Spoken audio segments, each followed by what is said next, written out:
Hi, I'm the Scrub and you're here for one reason. I suppose it's time to go back to 3rd grade science and teach everyone about the glorious wonders of magnets. It's not going to be easy, but this is where we will need this knowledge to take down the greatest superhero of our generation, Pepsi Man. Time to learn about the arm of the father. Simplified.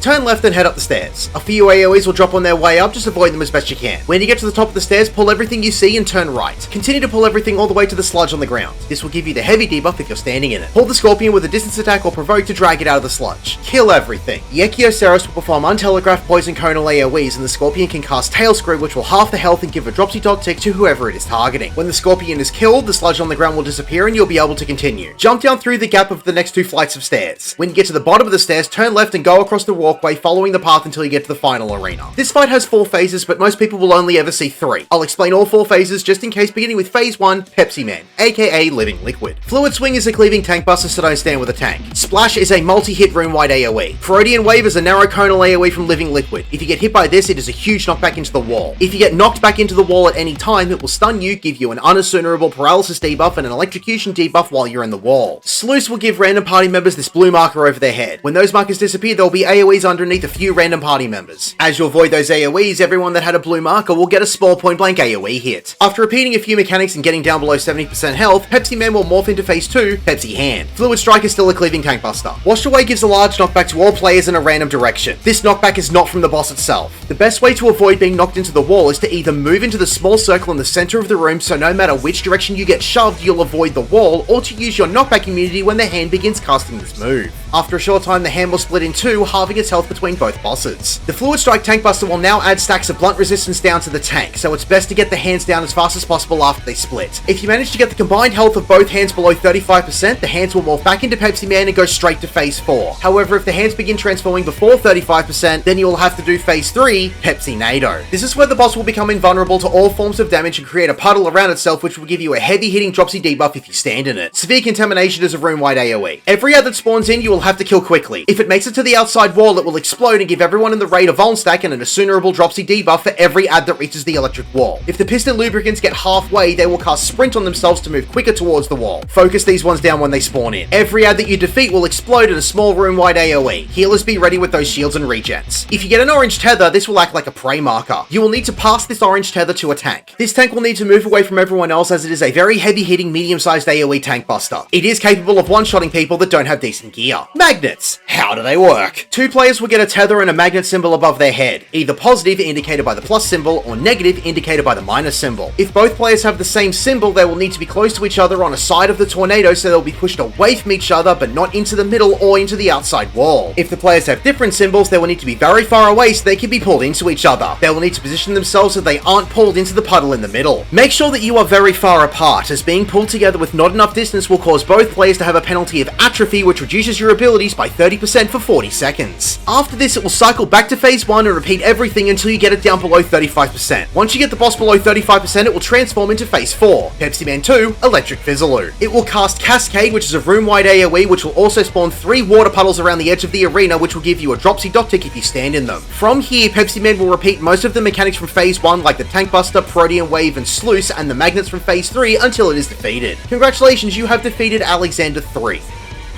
My name is The Scrub. Thank you for watching.